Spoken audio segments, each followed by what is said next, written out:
El terreno de la política es un terreno especialmente difícil para las mujeres.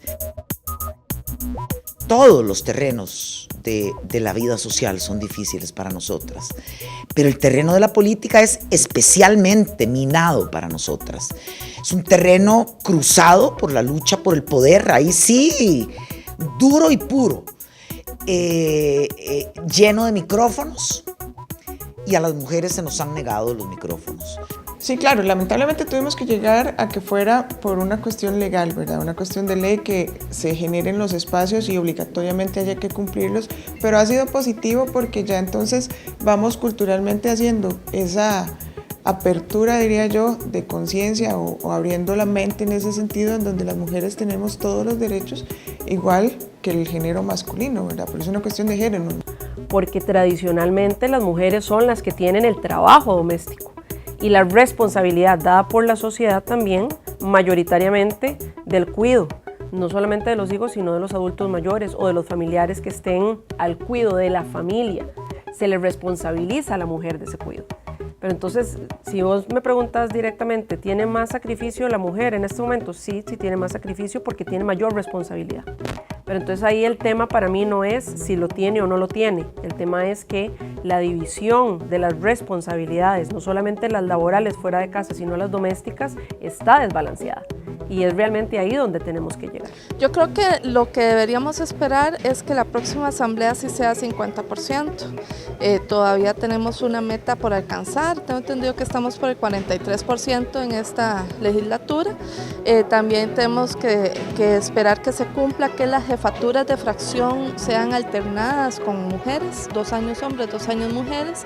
En este momento solo hay jefes de fracción hombres en todos los partidos. Y tenemos fracciones donde solo hay hombres también, ¿verdad? Entonces, pues sería un ejercicio necesario e importante que se dé este compromiso en todas las bancadas.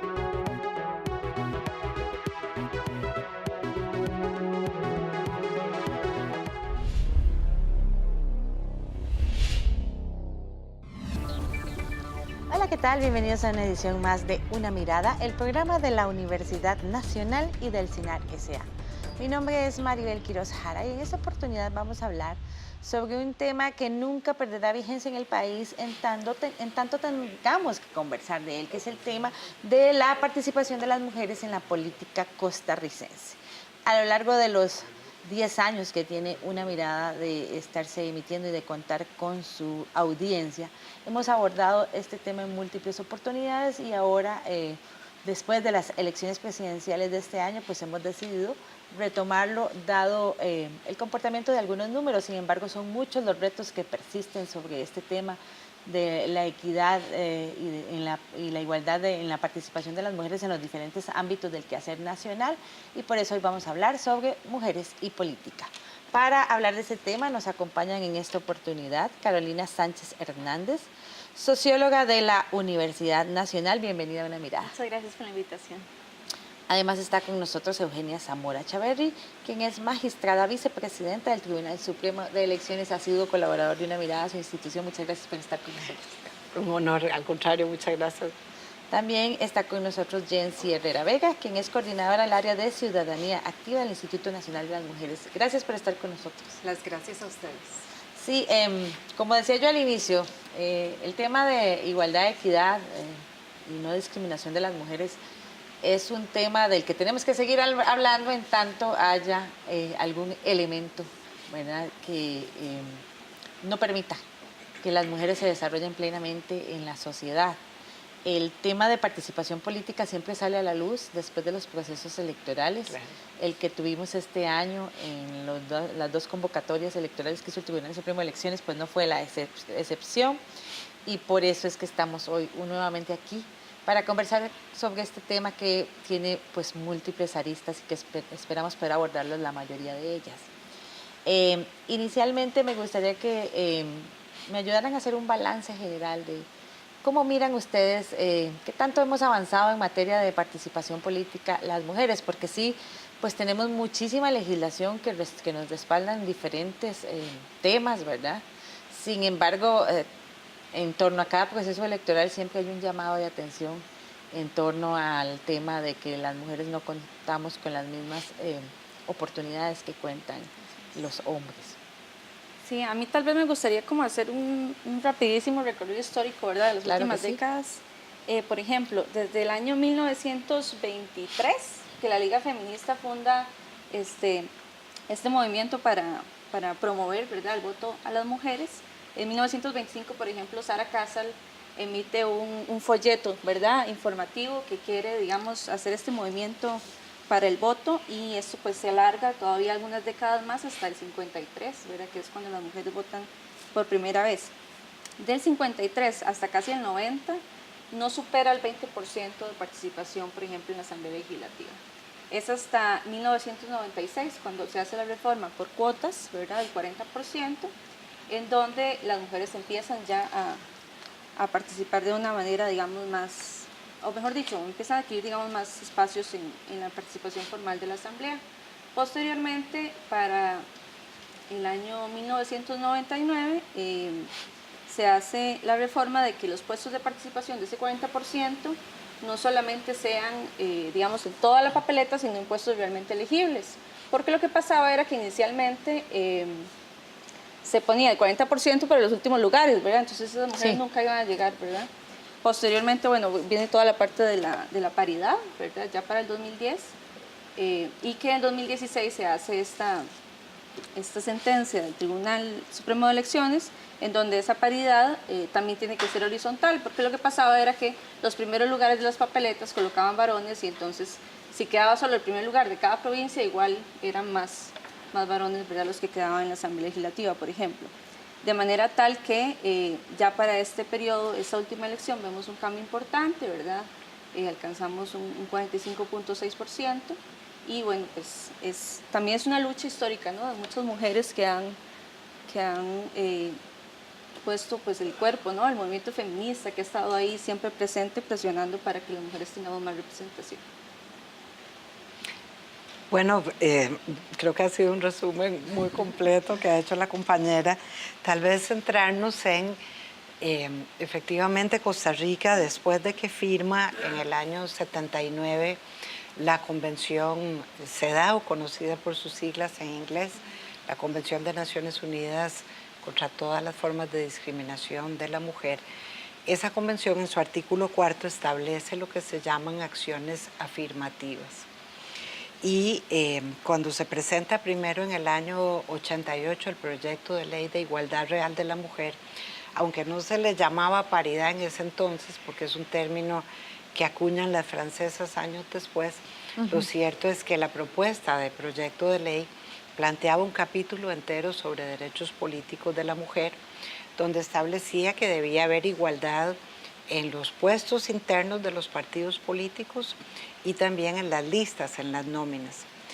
Ese proyecto se sacrifica ese capítulo para que se pueda aprobar, y eso da origen a la Ley de Promoción de la Igualdad Social de la Mujer. Igualdad real sonaba demasiado violento, y se sacrifica la igualdad de los derechos políticos. La ley es muy importante en otros campos. Tuve el honor de ser una de sus redactoras, y fue, como decía Cepal, la primera política pública legislativa en cumplimiento de la CEDAW que se emite en América Latina, pero se sacrifica el origen del proyecto de ley, que era precisamente la igualdad político-electoral. Después de eso hay 3 proyectos fallidos, uno de ellos donde se introduce la cuota por la diputada Gladys Rojas, que falleció, por cierto, hace un par de años, y finalmente en el 96 se introduce la cuota del 40%. Muy importante que Costa Rica no la introduce el legislador únicamente en el plano de las nóminas, es decir, de las listas a cargos de elección popular, sino que la introduce en las delegaciones partidarias, es decir, los asambleístas, en los órganos internos de dirección política de los partidos y también en las nóminas. En el año 99, como decía la compañera, el tribunal emite una histórica resolución, la 1863, porque la primera vez que se aplica esa ley, en el 98 los hombres colocaron a las mujeres en el piso. Entonces esa resolución que exige el puesto elegible, de acuerdo al criterio histórico del partido, fue la que permitió que empezara a haber una presencia mayor de mujeres.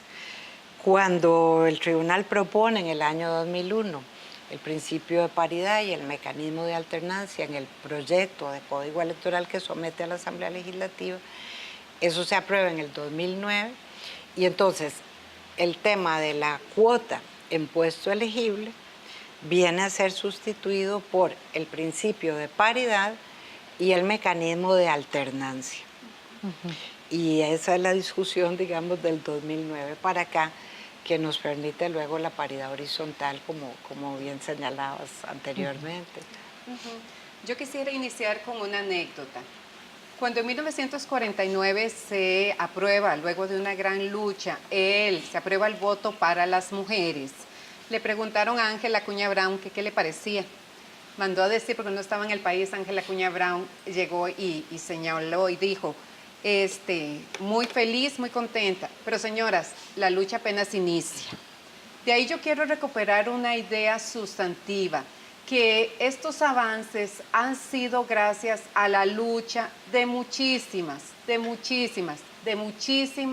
mujeres y hombres aliados, pero básicamente de mujeres, como dijo Carolina, que desde el feminismo, desde las estructuras de los partidos políticos, desde la institucionalidad, siempre han visto a la paridad, entendido no solo como 50 y 50, sino entendido como igualdad efectiva. Exacto. Y entendido también como no discriminación por ser mujeres. Si uno revisa la historia de esas primeras 3 diputadas que llegaron en 1900, un 26 de julio, en 1953, a la Asamblea Legislativa, damos cuenta que no la tuvieron fácil. A pesar de que ya las mujeres tenían una participación muy activa dentro del escenario público y político. Ahí yo recuperaría dos ideas centrales. La primera, estos avances normativos, ¿verdad?, que han decantado en toda lo que son las normas a nivel interno de los partidos, pero también en la dinámica electoral, ha sido precisamente gracias a la lucha histórica de cientos y cientos de mujeres por una reivindicación hacia la igualdad efectiva. Pero la segunda es que la aspiración nunca ha sido solamente 50 y 50. Es un cuestionamiento a la misma democracia, señalando que por la condición de género tenemos igual derecho a estar presentes en los espacios de toma de decisiones, ¿verdad? Libres de todo tipo de discriminación, libres de todo tipo de violencia política. Sí, y esto pues precisamente en esa lucha por reivindicar esa igualdad efectiva, hay infinidad de retos que se deben abordar. El campo político es solo uno de ellos. De eso vamos a hablar en el siguiente bloque. Quédese con una mirada que ya volvemos.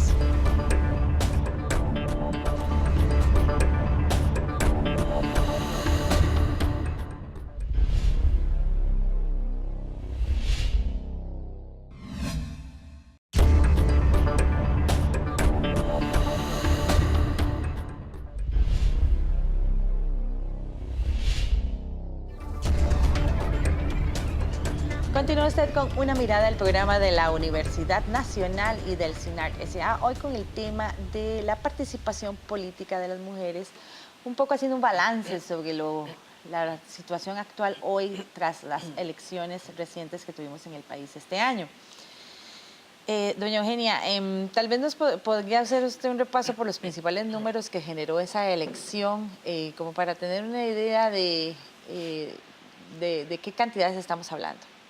Bueno, básicamente en la elección nacional, a pesar de que es la elección, digamos, que políticamente tiene más peso, ¿verdad?, en el acontecer nacional, los cargos de elección popular que se eligen son los menores, son los menos, sí. Perdón, sí. Porque en la elección municipal, que es mucho más compleja, es una elección logísticamente muy altamente compleja, elegimos 6.069 cargos en 2016, frente a 60 cargos que se eligen en la elección nacional, para que veamos la diferencia tan enorme, ¿verdad? Y el impacto, a pesar de que no tiene el peso político de la elección nacional, pero el impacto en el proceso democrático que tiene la elección municipal.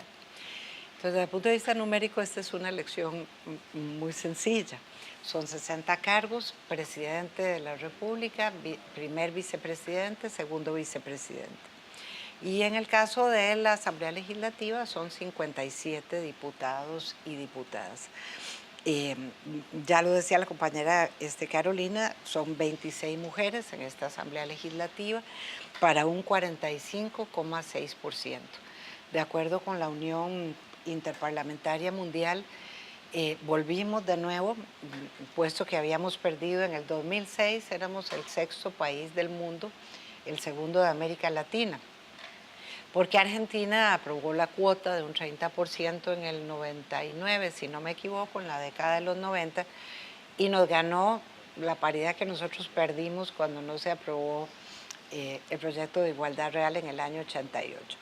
Pero en ese momento teníamos el 6º lugar de América Latina, del mundo, 2º de América Latina, y en ese momento hemos pasado al 7º lugar mundial, con estas cifras, digamos, de la representación femenina en la Asamblea Legislativa. A la que hay que sumar que de los 5 puestos del directorio, 4 son ocupados por mujeres. Sí, yo llego hasta la parte de los derechos político-electorales, porque ya aquí con las expertas es importante aclarar, digamos, que en el caso de los que pertenecemos al Tribunal Supremo de Elecciones, nos vamos a referir siempre a las cifras que tienen que ver con cargos de elección popular. Claro. Entonces, porque el tema, digamos, de participación política es mucho más amplio, ¿verdad?, que únicamente el tema del ejercicio del sufragio, que es el tema acotado. Obviamente eso se ubica en un contexto general de la situación política de la mujer. Y en el caso de regidoras, que me parece, yo siempre saco de nuevo el tema municipal porque me parece que son las mujeres que en la pelea política cotidiana tienen las dificultades mayores, no tienen las facilidades ni los apoyos que después, digamos, en el ejercicio de los cargos tienen las mujeres diputadas, sin desmerecer la importancia, el peso de su cargo y lo difícil que es para ellas también. En el caso de regidoras, nosotros elegimos también, hemos variado la cifra, ¿verdad?, pero tuvimos un 50% por allí del año 2002, el año 2006, y ahora hemos bajado a un 44, 45%. No se han hecho estudios sobre qué pasó con la aplicación de la cuota y ahora con la paridad y por qué eso ha bajado los números de las mujeres regidoras, que se han mantenido en todo caso por encima del 42, 44%. Pero en la actual elección, lo que cambió, digamos, de la elección anterior, donde bajamos, el estreno de la paridad en el 2014 no solamente hizo que no subiéramos las mujeres diputadas y las mujeres regidoras, sino que en el caso de las diputadas bajaron a un 33,3%. Perdimos 3 puestos, de 22 bajamos a 19. La aplicación de la paridad horizontal, es decir, allí descubrimos de alguna manera que lo anterior había sido la aplicación de la paridad vertical, la paridad horizontal se pone en juego para esta elección. De manera tal que los partidos tuvieron que colocar mujeres en números iguales en los encabezamientos de las listas de las 7 provincias. Claro. De manera que eso permitió ese aumento. Sobre ese tema, Una Mirada conversó con la presidenta ejecutiva del Instituto Nacional de las Mujeres, Patricia Mora, quien considera que hay que luchar por cada uno de los espacios que se ocupan en la política nacional. Asegura que para ello hay que empoderar a las mujeres en la política y para eso es fundamental combatir varios frentes, entre ellos el de la violencia y la miseria. Todo. A ver, el terreno de la política es un terreno especialmente difícil para las mujeres. Todos los terrenos de la vida social son difíciles para nosotras, pero el terreno de la política es especialmente minado para nosotras. Y yo dedicaba mi vida al cuidado de la casa, de las 2 hijas, a mi labor profesional como profesora de la Universidad de Costa Rica para percibir un salario y a tener un vínculo que jamás he dejado de tener con la militancia política. En un segundo plano, siempre como hemos estado las mujeres toda la vida. Hasta que me acuerdo que un día fui llamada de emergencia a un espacio, tal vez aquí ya íbamos como no sé, por avanzada la década de los 90 y me dijeron, Patricia, vení para que formes parte de esta comisión política porque resulta que se requiere un porcentaje de mujeres. Y yo dije, ok, y pensé, qué perversidad. Yo he permanecido ahí presente siempre, siempre. A esas alturas ya tenía seguramente 50 años de estar presente y mientras no hubo una obligación legal de que esos espacios, todavía no era la paridad que hoy se establece en nuestro marco legal. No, aquello era una cuota que debíamos tener las mujeres y resulta que se reunieron mis compañeros varones y dijeron, hombre, aquí no tenemos la cuota y por ahí anda esa mujer, llamémosla. Quizás la primera vez que yo tomé el micrófono en el Parlamento y yo todavía me paraba delante del micrófono y leía algo que yo había punteado. Y él, para descalificarme, me dijo, vea, y usted que acaba de leer eso, que alguien le escribió, reacción que era imposible que se la dijera a un varón. Era la manera, en la primera semana de tener a una mujer en el Parlamento, era una manera de descalificarla. Verá, usted, si se para ahí es porque alguien le escribe.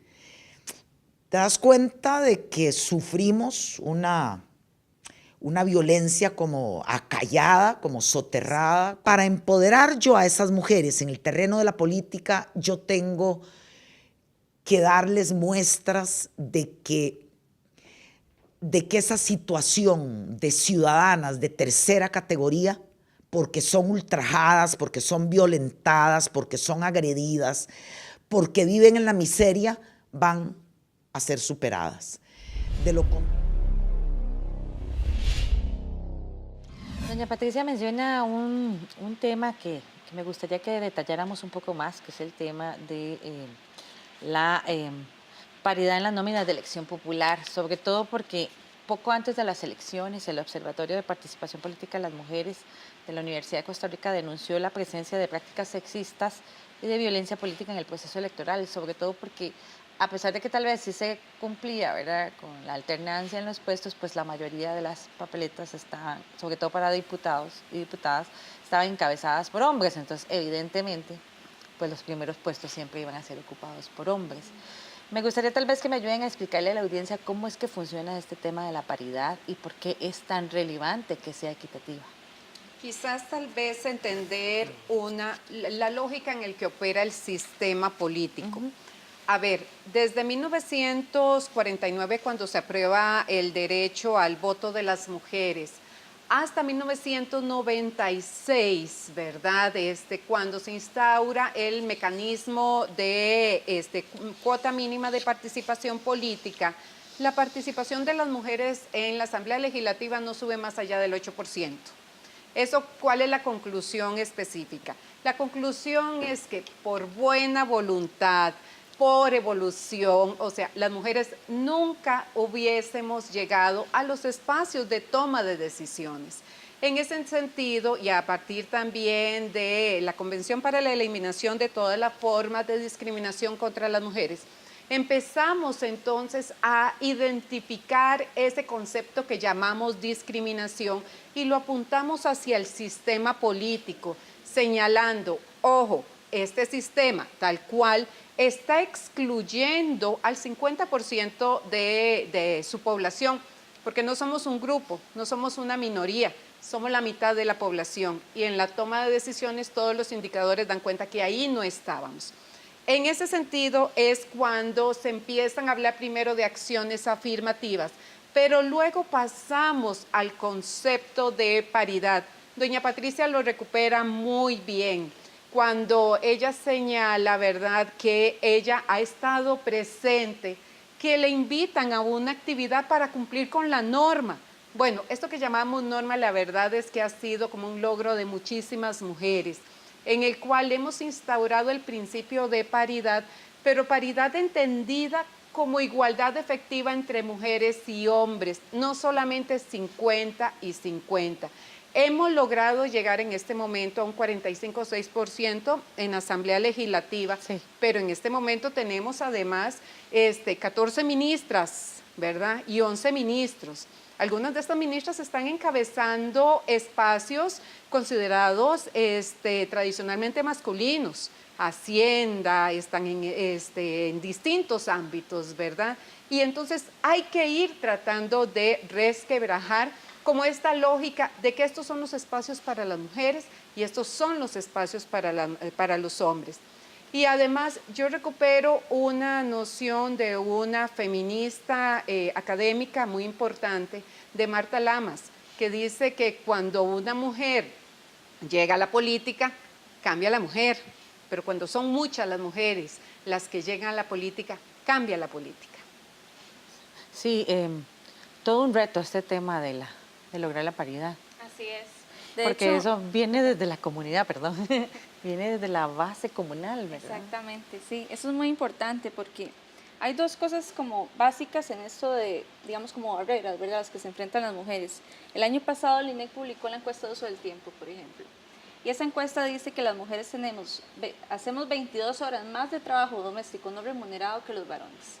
O sea, estamos hablando de casi 54 días extra al año. ¿Cuánto es eso en años de una vida, verdad?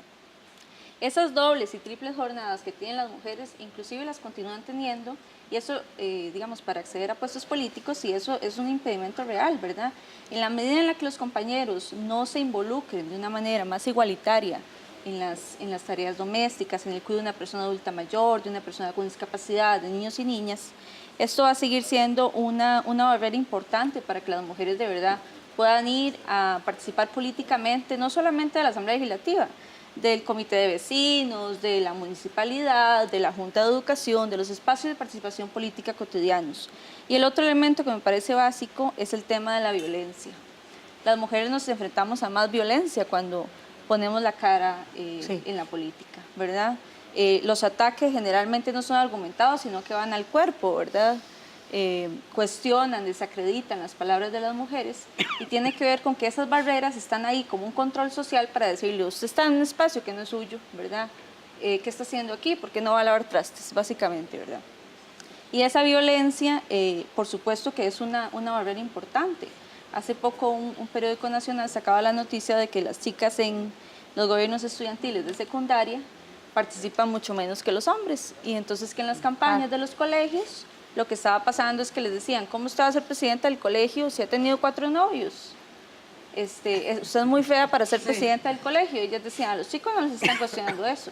Entonces, como desde niñas, desde adolescentes, esas barreras, ¿verdad?, hay que irlas empujando, porque la participación no solamente real, sino también simbólica, es muy importante para la imagen que las niñas ven en la política nacional. Sí, esas barreras han tenido que ser superadas por muchas mujeres que han participado en la política nacional. Algunas de ellas son las que ocupan actualmente un puesto en la Asamblea Legislativa. Una Mirada conversó con 3 de las diputadas de la República, quienes nos comentaron sobre cómo los cambios legislativos han incidido positivamente en la conformación de las bancadas políticas.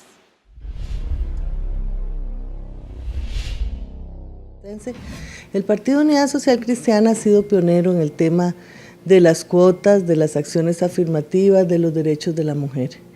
Yo tengo más de 30 años de militancia en el partido, y hace más de 20 tuvimos, digamos, la oportunidad con doña Lorena de Rodríguez, Lorena Clarefacio, de empezar a trabajar las cuotas, en ese momento la paridad vertical, cuando alternábamos hombre y mujer hace 20 años. Y realmente fue una inspiración para los movimientos feministas aquí en Costa Rica, por un lado, y para la mujer de los diferentes estratos sociales, la apertura en la participación política. El Partido Unidad Social Cristiana ha llevado adelante muchas iniciativas en el tema de la protección de los derechos de la mujer. Llevamos adelante la ley de acoso, llevamos adelante el tema de la paridad, el tema de la paridad vertical. También trabajamos la ley 7600, no tal vez con un enfoque estrictamente femenino, pero sí con un corazón femenino, siempre buscando darle atención a las poblaciones más necesitadas de Costa Rica. Sí, claro, lamentablemente tuvimos que llegar a que fuera por una cuestión legal, ¿verdad? Una cuestión de ley que se generen los espacios y obligatoriamente haya que cumplirlos, pero ha sido positivo porque ya entonces vamos culturalmente haciendo esa apertura, diría yo, de conciencia o abriendo la mente en ese sentido, en donde las mujeres tenemos todos los derechos, igual que el género masculino, ¿verdad? Pero es una cuestión de género, ¿verdad? Hemos ido abriendo ese camino, más bien es que más mujeres se involucren y poder unirnos y demostrar y alzar la voz por aquellas que apenas vienen empezando, ¿verdad? El camino y la política es de oportunidades, las mujeres tenemos muchas oportunidades en esto de política, entonces eso deja clarísimo, tenemos las mismas capacidades que los hombres, a pesar de que incluso tenemos que hacer labores adicionales, ¿verdad? Porque son aquellas labores familiares o extra jornada laboral remunerada, que estas otras no son remuneradas a veces, pero tenemos la misma capacidad.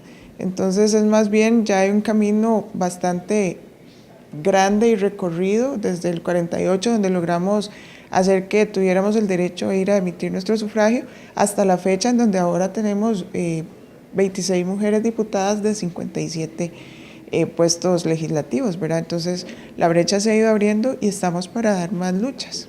Yo creo que lo que deberíamos esperar es que la próxima asamblea sí sea 50%. Todavía tenemos una meta por alcanzar, tengo entendido que estamos por el 43% en esta legislatura. También tenemos que esperar que se cumpla que las jefaturas de fracción sean alternadas con mujeres, 2 años hombres, 2 años mujeres. En este momento solo hay jefes de fracción hombres en todos los partidos. Y tenemos fracciones donde solo hay hombres también, ¿verdad? Entonces, pues sería un ejercicio necesario e importante que se dé este compromiso en todas las bancadas. En el Partido Acción Ciudadana ya estaba asumido que será 2 años hombre, 2 años mujer, para garantizarnos que las compañeras estemos en igualdad de condiciones y somos una bancada paritaria que también se trasladó en que la construcción del equipo de trabajo de asesores también fuera paritario.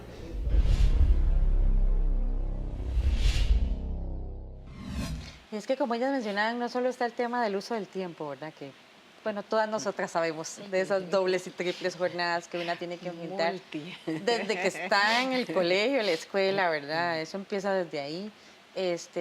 Sino también el tema de los estereotipos sociales, ¿verdad? Cómo sigue siendo mal visto que una mujer participe en espacios públicos y sobre todo en temas de política. Sí, claro. Yo ahí sí quisiera referirme a algo que han mencionado mis compañeras en la mesa, y es el tema de violencia política contra las mujeres. La violencia se manifiesta, por la condición de género, se manifiesta en los múltiples espacios, y eso ya lo sabemos. Pero uno de los espacios donde se está dando con mayor agudeza es en el espacio político, y tiene como 2 aristas. Una de las aristas es cuando a las mujeres se les achaca por su condición de género.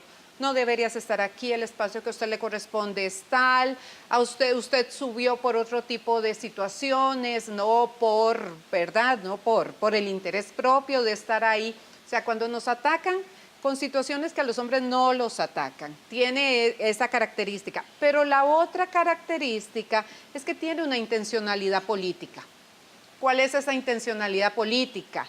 Menoscabar el papel de esa mujer dentro de su ámbito. Usted es mujer, es muy joven para estar en un puesto como estos, cosa que no le dicen a un hombre, ¿verdad? Usted, y menoscabar, señalar también que vote a favor, firme esto, por favor, fírmeme esto, o usted tiene que seguir la línea tal. Entonces, eso también es un reto, dejar que las mujeres ejerzan los puestos que les corresponde sin violencia política y trasladar el asunto público sin esos mensajes tan estereotipados. Eso es un reto no solo para las mujeres, es un reto para el sistema político, ¿verdad? Y un reto contra que el tribunal se ha manifestado constantemente. Todos los procesos electorales, dentro y hasta fuera de ellos, el tribunal siempre insiste en que tenemos que promover más la participación de las mujeres en la política. Claro que sí. Hay un tema muy importante a raíz de lo que estaba diciendo la compañera que me parece necesario reforzar. Cuando la Constitución dice, ¿verdad?, el derecho al sufragio que tenemos los y las ciudadanas en nuestro país. Es decir, los hombres y las mujeres mayores de 18 años, ¿verdad?, que estamos en el padrón, que tenemos cédula de identidad, que no hay una suspensión de esos derechos políticos. La interdicción ya no, porque felizmente nuestro país ya firmó la convención, ¿verdad? Y ese tema ya, los interdictos no son ya personas que no pueden ejercer sus derechos. Hay condiciones para hacerlo, pero son diferentes hoy. El sufragio tiene a lo largo de su desarrollo, ¿verdad? Y eso es parte del desarrollo de las generaciones de derechos humanos. Se aprueba en el 49, pero asociamos el sufragio al sufragio activo, es decir, al derecho de la mujer a votar. No dice eso la Constitución, pero lo cierto es que el desarrollo costarricense del 49 hasta más o menos los 80 era el derecho de la mujer a ir a votar. Por supuesto que en el interín fueron electas mujeres diputadas, mujeres regidoras, mujeres síndicas, pero básicamente era aquella euforia de que yo puedo elegir a otro, el derecho al sufragio activo. Después de los 80 y después de la firma de la Convención CEDAW, también nos empezamos a dar cuenta como colectividad de que el sufragio también es el derecho al sufragio pasivo, es decir, el derecho a que me elijan a mí, sí, ¿verdad? Y ahí empieza una presencia mayor de las mujeres en cargos de elección popular. Ya entre los 80s y los 90s aparecen las primeras mujeres candidatas a la presidencia de la República, que aunque van por partidos pequeños con una relativa poca opción, ¿verdad?, como se comprueba luego, pero son las primeras mujeres que se animan a ser candidatas a la presidencia de la República. Y a partir, digamos, de la década de los 90s, aparece un tercer componente. No es que aparezca jurídicamente, ¿verdad? Eso está desde el 49, pero el desarrollo jurisprudencial de los tribunales, de las prácticas y normas, nos lleva a que se vuelve importante las condiciones en las que las mujeres ejercen su derecho político electoral. Es decir, el tema de la calidad del mandato es una obligación de hombres y de mujeres, no es solamente una obligación de las mujeres, aunque socialmente nos exijan más para poder juzgarnos. Pero desde el punto de vista jurídico, el juez tiene que precisar, y el legislador, cuando yo obtengo un cargo de elección popular, ¿cuáles son las condiciones mínimas que yo requiero desde el punto de vista jurídico para efectos de yo poder decir que yo ejerzo mi cargo en plena igualdad, en plenas condiciones de igualdad, ajena a condiciones de violencia, ¿verdad? De manera tal que no es solamente que yo puedo votar por otros u otras, no es solo que yo puedo ser votada, puedo ser elegida, sino que en el caso de que yo sea elegida, que yo tenga derecho en condiciones de igualdad a ejercer mi cargo. Claro, ¿verdad? y en eso pues hay mucho que trabajar. Vamos a ir a una pausa, pero vamos a continuar hablando de esto en el siguiente bloque de Una Mirada. Quédese con nosotros y ya volvemos.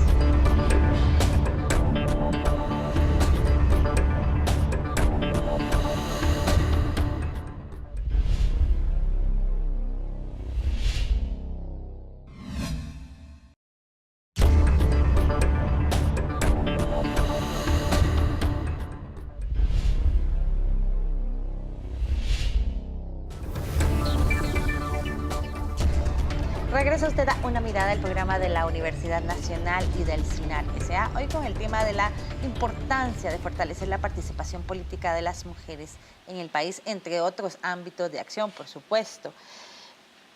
Al respecto, Una Mirada conversó con la señora Claudia Dobles, primera dama de la República de Costa Rica, quien asegura que la voz de las mujeres es muy necesaria en todos los espacios políticos. Su trabajo promueve la participación democrática y el bienestar con enfoque de género.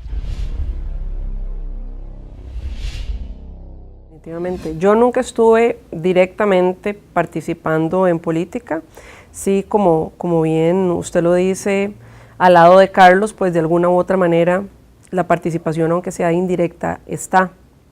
Pero ya ahora participando activamente sí le puedo decir que me parece importantísimo. La voz de la mujer es una voz democrática, es una representación importante y creo que necesitamos que cada vez existan más mujeres lideresas en la política, en todos los aspectos, en todos los sectores, pero en política es uno de los más importantes por la incidencia directa que tiene en la generación de políticas públicas para la mujer.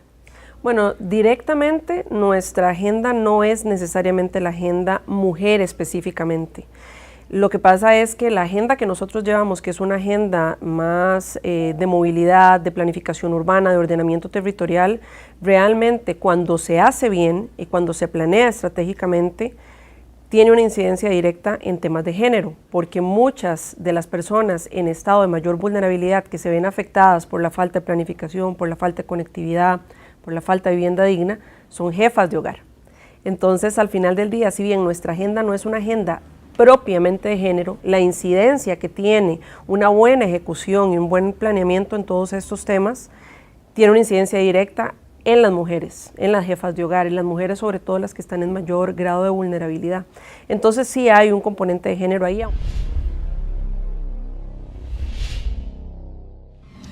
Muy importante lo que dice la primera dama, hay que fortalecer esa participación. Es mucho lo que hay que hacer en ese sentido porque hay que cambiar muchas cosas en el país, pero ¿cuáles consideran ustedes que serían las acciones más importantes a tomar un poco para aprovechar esta coyuntura en la que tuvimos un resultado bastante bueno en materia de participación en puestos de elección popular? Bueno, en primer término yo creo que todas nos necesitamos. Estamos en un momento realmente histórico. Costa Rica está siendo observada por una serie de países que están identificando a Costa Rica como un país precursor en el tema del avance de los derechos políticos y humanos de las mujeres, pero también en el tema de la inclusión de las mujeres diversas. Hablo de las mujeres afrodescendientes, de las mujeres indígenas, sí, ¿verdad? Todas nos necesitamos y necesitamos impulsar esa agenda que en mi puesto, donde yo esté tomando decisiones, ver de qué manera impulso el beneficio de otras mujeres, ¿verdad? Como colectivo y como movimiento social, pero impulso también la igualdad efectiva. En ese sentido, el Instituto Nacional de las Mujeres lideró desde el año pasado la elaboración de la segunda política de igualdad efectiva, la famosa PIEC, que es una política de Estado en la cual Tribunal Supremo de Elecciones, Poder Judicial y distintas instituciones del Poder Ejecutivo nos sumamos, porque aquí no es un asunto de tribunal, de la Universidad Nacional o del INAMU, es un asunto donde estamos participando distintos actores estatales y también desde el movimiento de la sociedad civil, y nos hemos inscrito a brindar procesos de capacitación, procesos de acompañamiento, pero no una capacitación cualquiera. Es una capacitación, como dijo doña Eugenia, enfocada a brindar herramientas para mejorar la calidad de la participación de las mujeres y a generar en los espacios mixtos la necesidad de que la política tiene que ser otra cosa, no una política violenta, sino una política basada en asuntos prioritarios, ¿verdad? Carolina. Sí, yo creo que hay varios retos, ¿verdad? A mí me parece que el acuerpamiento, ¿verdad? El estar juntas, como dice la compañera Jensi, es un reto clave en términos de que necesitamos visibilizar más y tomar más la palabra, ¿verdad? Entre más mujeres podamos tomar la palabra, más mujeres podamos tomar el micrófono. El otro día doña Patricia Mora decía, la primera vez que tomé el micrófono en la Asamblea Legislativa me temblaba, ¿verdad? O sea, el decir eso y el decir, usted puede, ¿verdad? O sea, con todo el susto láncese. Eso es un tema fundamental. El otro tema es, evidentemente, en la vida cotidiana, ¿verdad? Lo que mencionaba antes del del tiempo que las mujeres dedicamos a los otros, ¿verdad?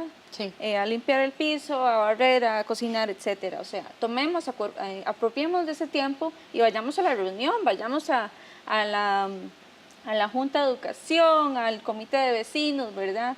Tomar la voz, visibilizar a las mujeres, el hecho de que podamos apropiarnos de ese tiempo y tomar los espacios políticos es una vía sumamente importante.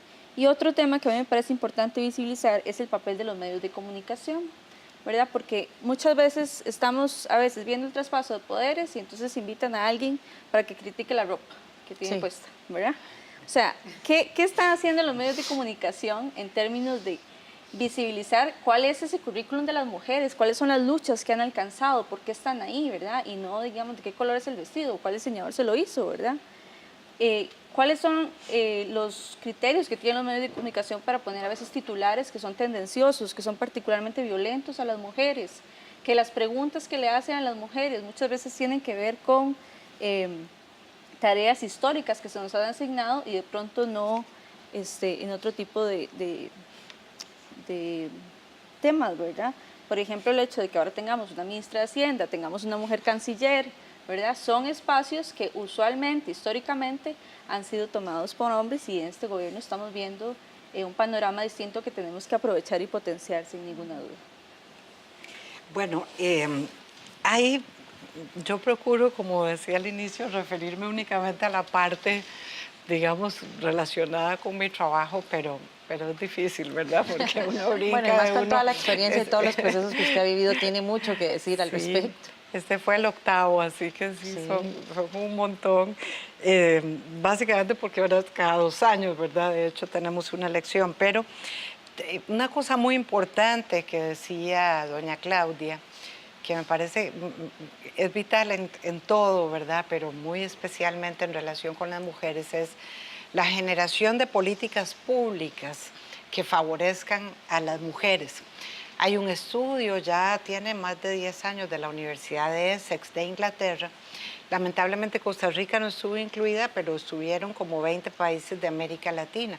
Y el estudio señalaba que la presencia de hombres o de mujeres en los consejos municipales o en los parlamentos no necesariamente incidía, no había una relación causa-efecto en la producción de políticas públicas en favor de las mujeres, pero que sí incidía sobre todo en empoderar a otras mujeres. Si mi vecina fue síndica y quedó, ¿por qué yo no voy a poder ser síndica para la próxima elección? Y esa generación de políticas públicas, y esto lo ato a algo que me impresionó mucho, que decía doña Patricia Mura, la señora ministra al inicio, que es el tema de las condiciones de miseria o de pobreza extrema, como tuvieron que crear, porque ya no alcanzaba el indicador pobreza, entonces tuvimos que crear el de pobreza extrema. Y esas condiciones económicas y laborales en las que las mujeres pobres están insertas, porque es difícil participar políticamente, es una ironía, porque solo la política puede cambiar las cosas, pero a la inversa, ¿cómo participo electoralmente si tengo condiciones laborales y de pobreza que no me lo permiten? Claro. Y en lo electoral, concretamente, hay un proyecto de ley de violencia política en la Asamblea ya desde hace tiempo. Ese es un tema que tenemos pendiente, de violencia. Yo en lo personal creo que debería de haber carrera parlamentaria, que eso permitiría una presencia mayor, no solamente de las mujeres en la Asamblea Legislativa, sino que fortalecería la estructura de los partidos políticos en el país, cambiaría también las circunscripciones electorales que eligen tanto cantones, ¿verdad?, consejos como diputaciones, por las diferencias tan asimétricas que hay en algunas provincias en particular y la dificultad que eso significa para representar. El caso Punta Arenas, ¿verdad?, va desde la frontera con Guanacaste hasta la frontera con Panamá, o el caso de los Chiles en relación con San Carlos, con el resto de Alajuela, o Sarapiquí con el resto de Heredia. Y tenemos pendiente también pues otros temas sobre paridad horizontal para las próximas elecciones municipales, porque recordemos que el tema fue resuelto para efectos de la elección de diputados. Sí.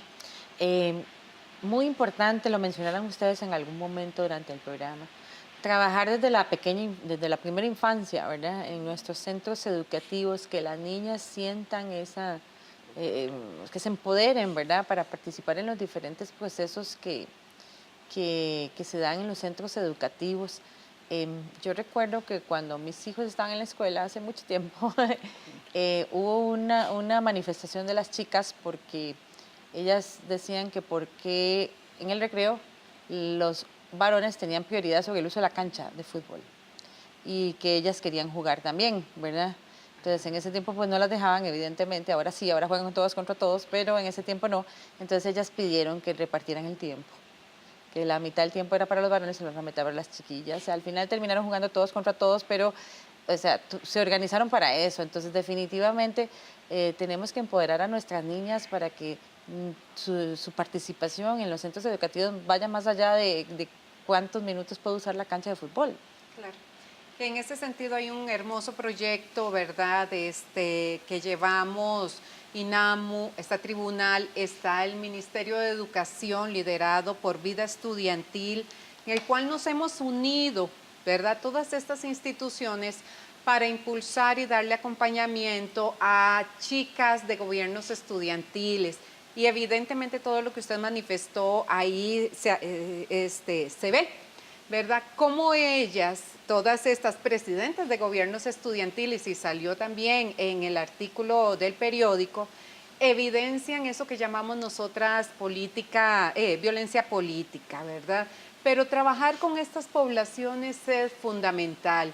Igual, con las mujeres que ya están en la toma de decisiones, reflexionar y pensar que detrás de cada una de ellas hay una lucha de N cantidad de mujeres que han dado alma, vida, corazón, porque lleguemos las mujeres a todos los espacios de toma de decisiones y reflexionar en torno a esa agenda de género que me parece fundamental como un ámbito de reivindicación, pero también de derechos políticos y derechos humanos de las mujeres como un todo.